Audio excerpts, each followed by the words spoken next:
Bibles, open them to the 7th chapter of the book of Acts. Acts chapter 7. We're picking up on this story written by Luke, true story, of the happenings of Stephen. Stephen, as I said last Sunday night, wore 4 hats. He wore the hat of a deacon as he was chosen by the church to be one of the 7 to deacon the tables or serve the tables.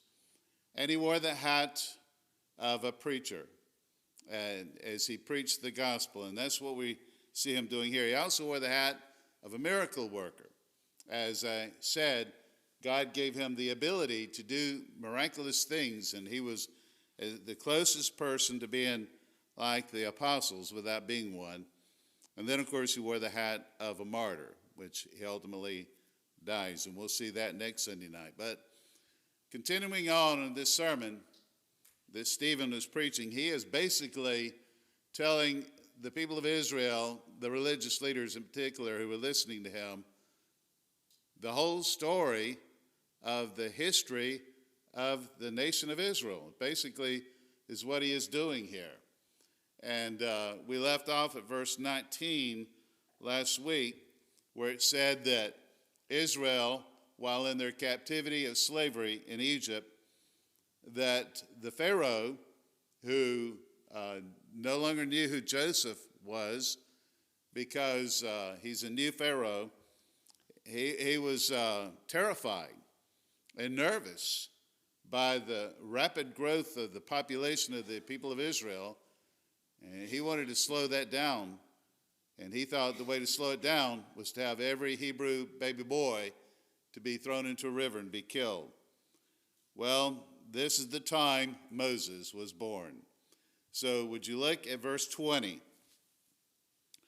In verse 20 it says, in which time Moses was born and was exceeding fair.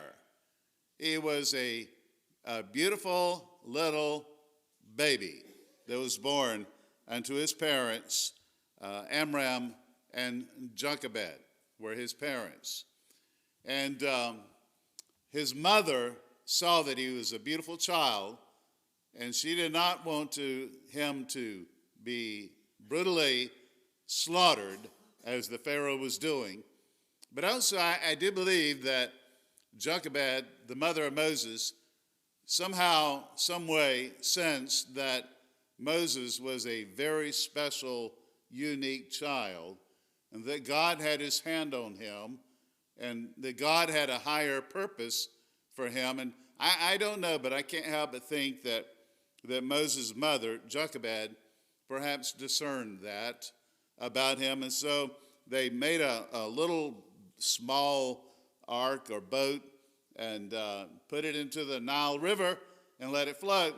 And so happened that Pharaoh's daughter came and saw the basket, and she rescues the baby, and she immediately fell in love with the child.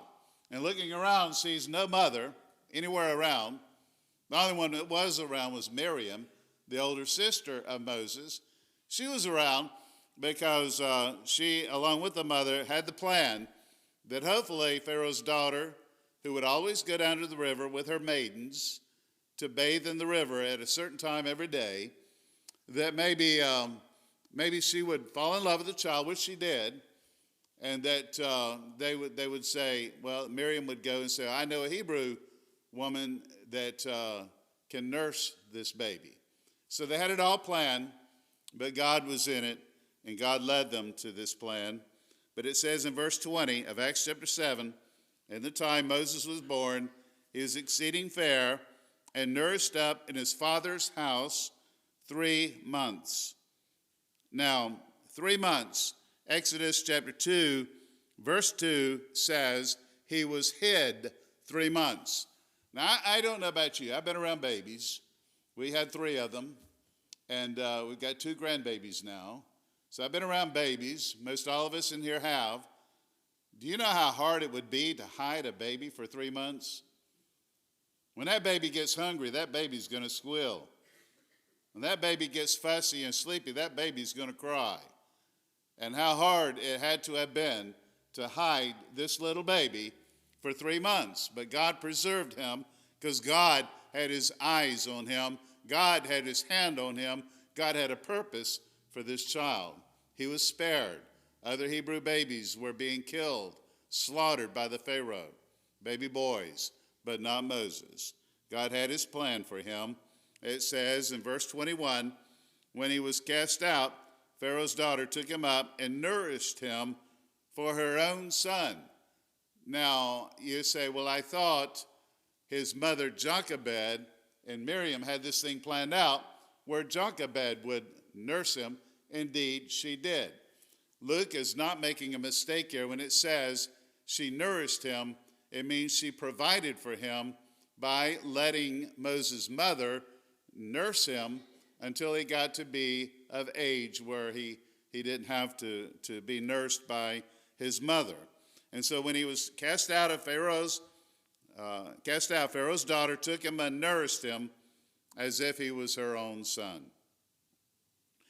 Moses, by being raised in Pharaoh's castle, I guess I'd say it, being raised in Pharaoh's home, had the privilege of being well educated. Moses did. He had the education. I'm sure Moses learned to speak Egyptian. I know he did. Speak it fluently. He also learned Hebrew. Moses was a very highly intelligent man, as he had access to the best schools, being raised in Egypt in Pharaoh's home.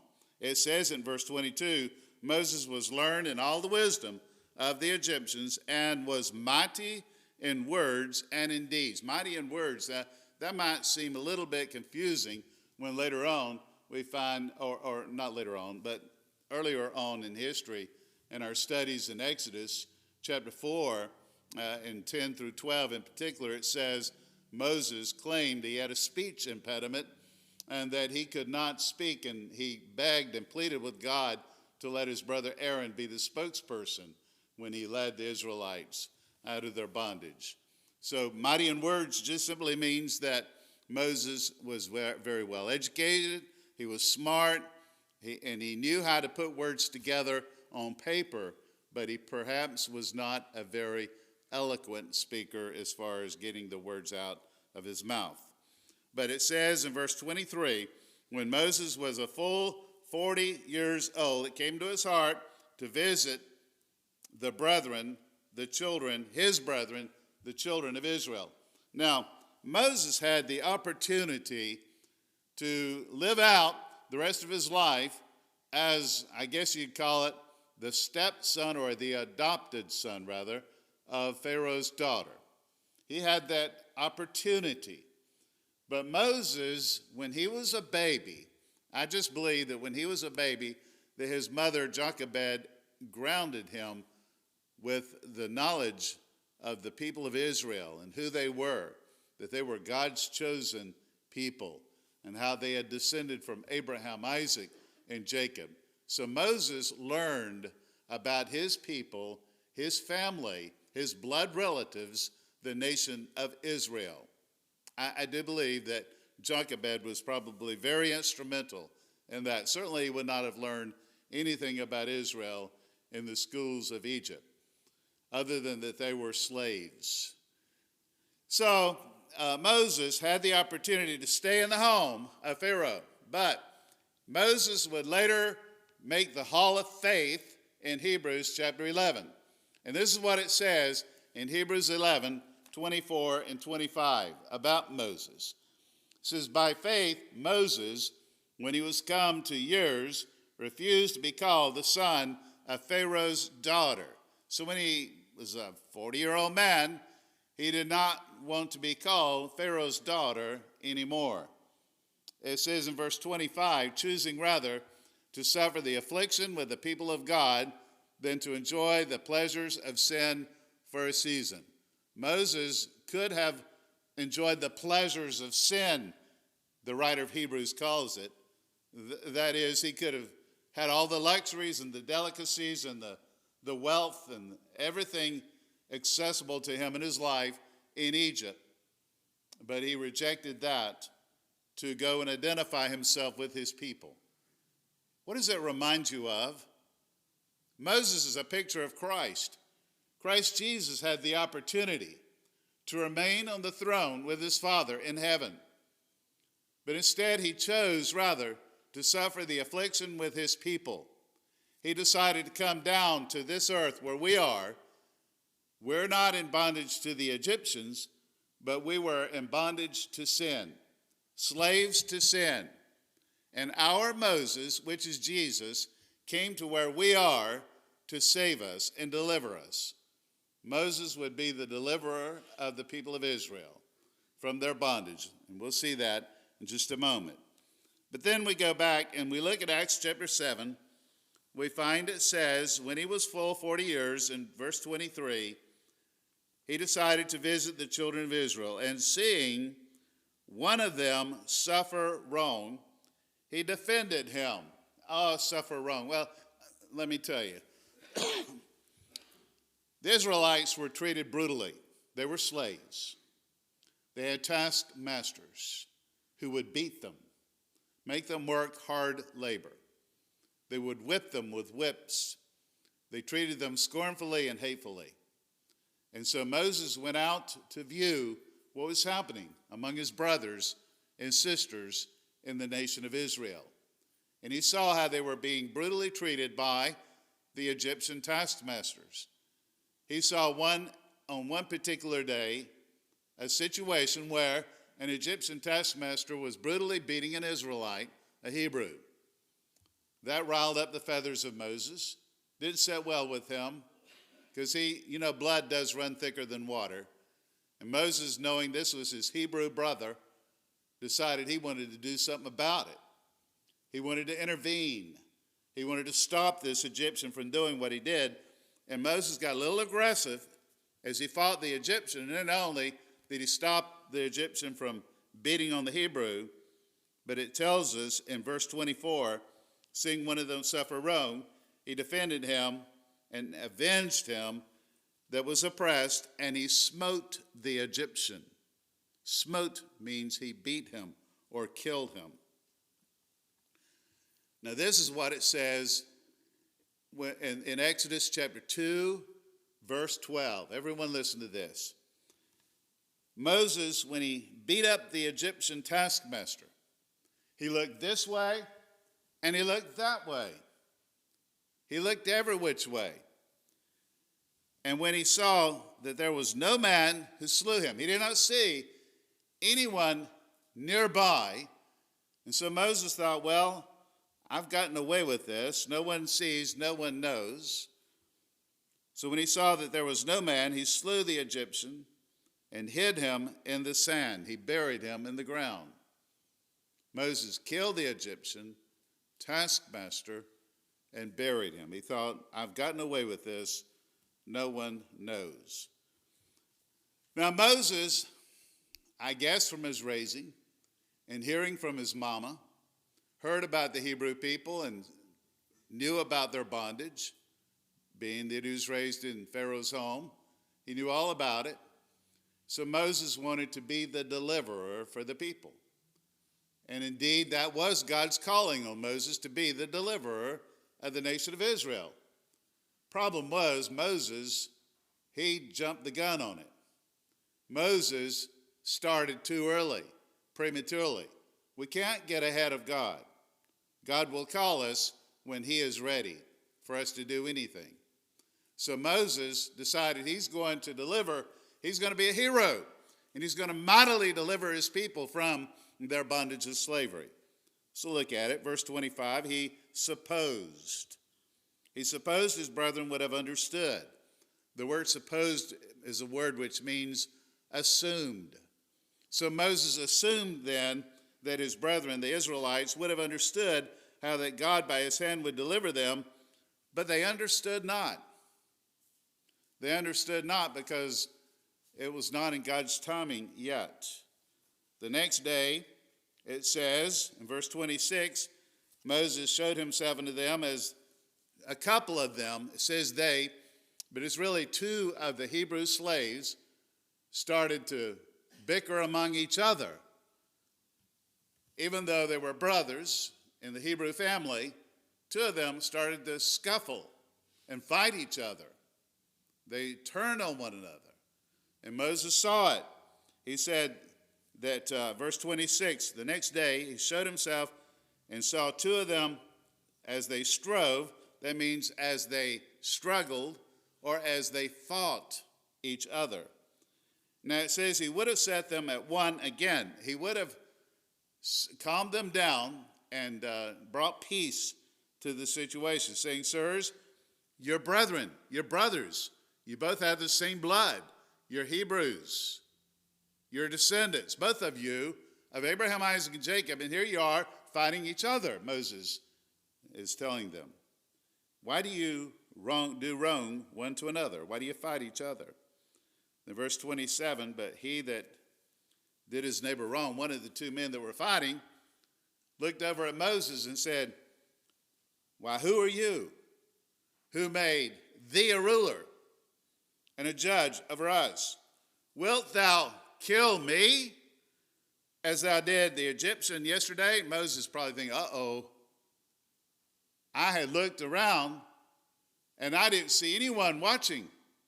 So I killed this man, the Egyptian taskmaster, buried him in the ground. I thought I got away with it. First of all, God knew it, if no one else did. There's nothing we can do that is a sin that God doesn't know. But there was a person who knew. So one of these guys that were fighting among the Hebrews apparently had seen or had heard, or word got out, and word like that travels fast, and word got out that Moses had killed an Egyptian. Worst thing that could have happened to Moses here is if Pharaoh found out. Guess what? Pharaoh did find out. For it says to us in Exodus chapter 2, verse 15, now when Pharaoh heard this thing, he sought to slay Moses. Moses had been caught. It was now known to the Pharaoh of Egypt that Moses had killed an Egyptian. It didn't matter that Pharaoh and his daughter raised Moses and educated him. It didn't matter to Pharaoh at that time. Again, like I said, blood runs thicker than water. And so when a Hebrew among Hebrews killed an Egyptian among Egyptians, Pharaoh didn't sit too well with that. So he is searching out now for Moses to try to kill Moses. So Moses fled. It says that Moses was 40 years old, and he fled to a place called Midian. Would you look at verse 29? He fled to a place called Midian, and he was a stranger in Midian, where he begat two sons. Now, what happened here? Moses got married. He met up with a man by the name of Reuel, also known as Jethro. And no, it's not Jethro Bodine. That's a different one. But he met up with a man named Jethro who had a daughter. Her name was Zipporah. And he started to work as a shepherd for Jethro or Reuel. In Exodus chapter 2, verses 21 and 22, it says Moses was content to dwell with the man. And so the man gave Moses Zipporah for his daughter, and she bare him a son and called his name Gershom. Gershom means stranger. His firstborn Gershom meant stranger because Moses knew in Midian, in this desert, I'm in a strange land. I want to deliver my people out of their bondage of slavery in Egypt, and I've had to run from the Pharaoh because he wants me dead. So I'm stuck out here in this desert. But one good thing, one positive, he did get him a wife and has a child. It says in Exodus chapter 18, verse 4, he had another son, and the name of the other was Eliezer, which means help of my God. Now let's go to verse 30.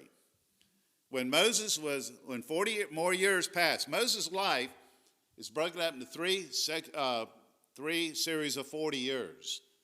First 40 years of his life, he lived in the Egyptian palace and then killed the Egyptian taskmaster, buried him in the ground, got caught, and took off, went to Midian.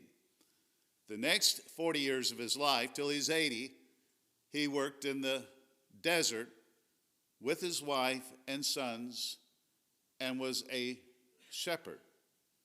When he's 80 years old, once upon a time on a certain given day, Moses was out in the hot desert, and he saw something that looked quite strange to him.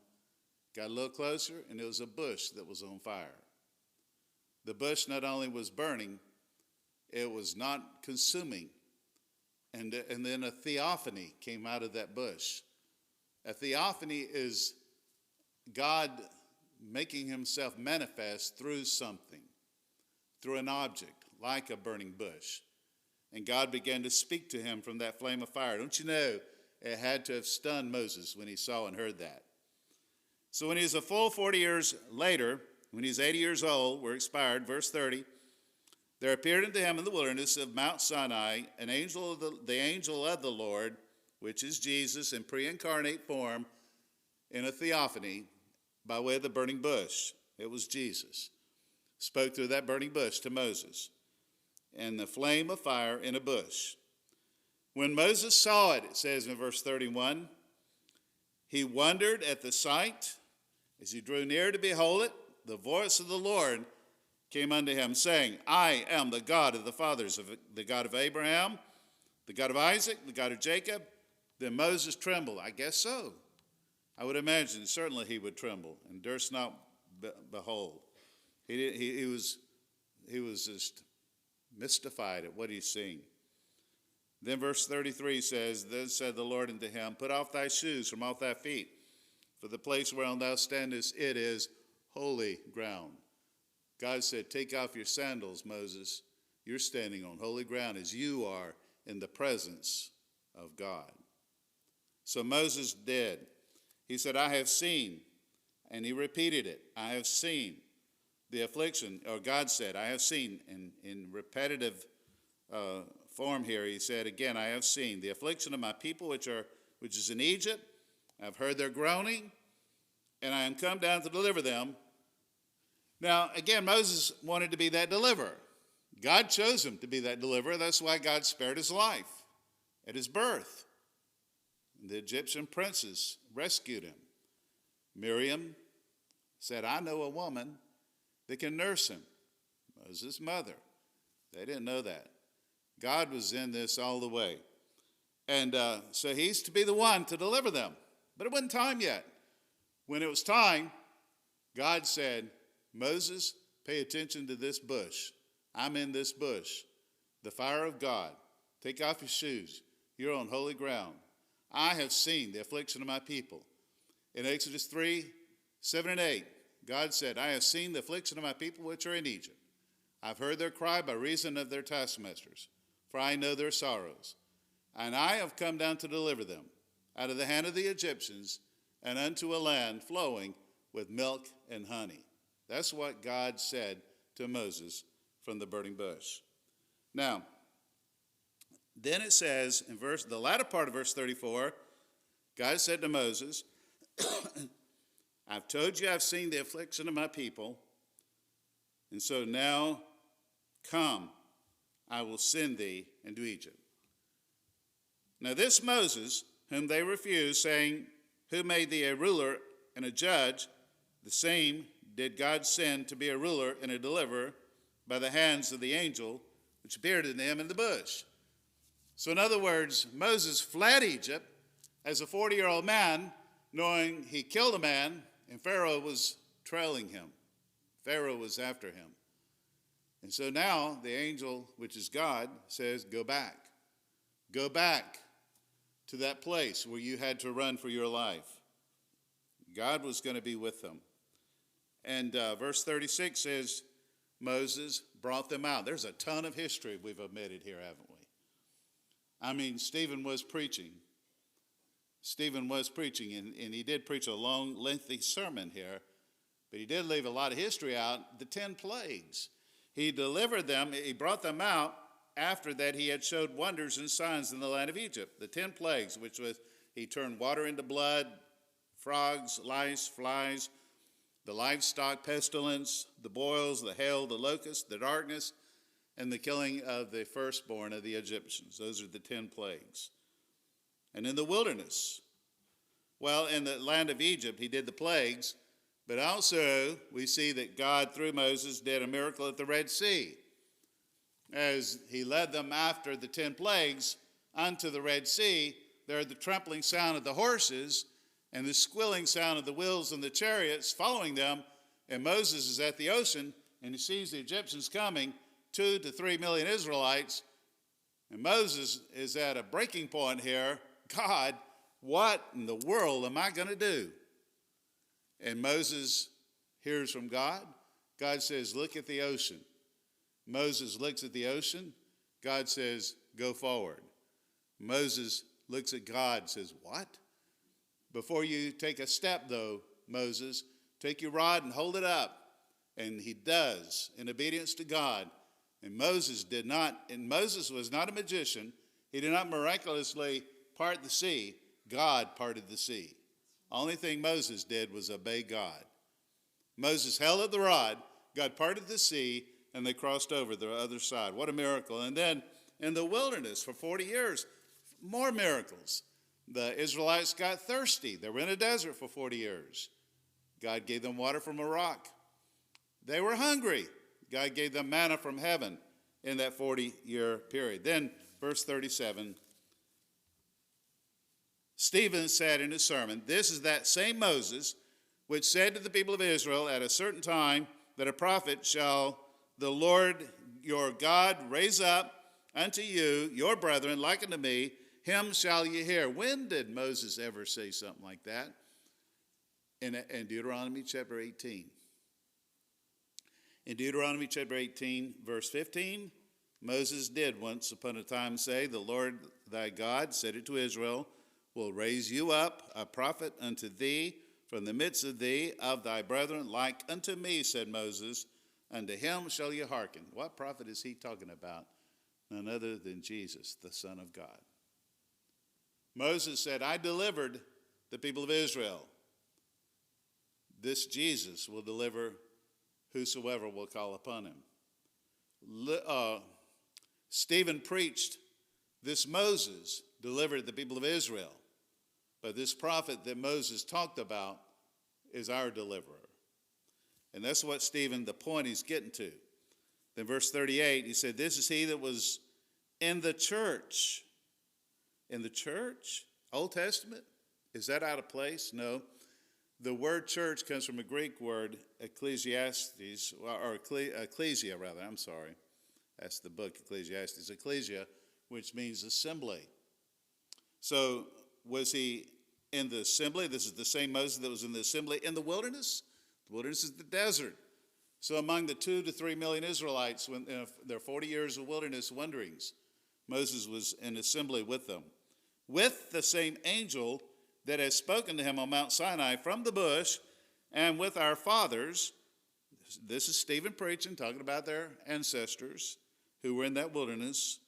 And they received the lively oracles. What do you think the lively oracles are? Come on, someone out there, just guess. 10 commandments. The 10 commandments, to whom our fathers would not obey, but thrust them from them, and their hearts turned back again into Egypt. You know, those Israelites, they were a stubborn, stiff-necked, hard-headed people. And they were a people that griped all the time. They complained. They were very negative. They were in that wilderness, in that desert, and they said, Moses, we wish we could go back to Egypt, to the flesh pots. At least there we might have suffered, but at least we ate good. This beats these little tiny pieces of bread that falls from the sky. At least we ate fish there. And we were very well taken care of as far as eating. And they bickered and they complained all the time. They complained when they were thirsty. And so Moses had to deal with that. He just delivered them out of their bondage of slavery, and it was very, very small, petty things that they complained about. Verse 40 says, saying unto Aaron, they said one time when Moses was up on the mountain receiving the law, he was up there for 40 days and 40 nights. And when he was up there 40 days, 40 nights, verse 40 says, the people of Israel They're in that desert. They went to Aaron, the brother of Moses, who was the priest, said, make us gods, go before us. For as this Moses, which brought us out of the land of Egypt, we don't know what's happened to him. We wot not what has become of him. And what had come of him is he's on the mountain with God for 40 days and 40 nights. They didn't know. So Moses foolishly, ignorantly made a golden calf. And the people foolishly and ignorantly worshiped that golden calf. God was very angry. God's righteous indignation showed big time when he looked down and saw what his people were doing. God was ready to literally obliterate the nation. But Moses pleaded for God's mercy. When God looks down at our world today, I often think, would God look at us and think, I should just obliterate this world? But his son's death on the cross pleads for our grace and mercy.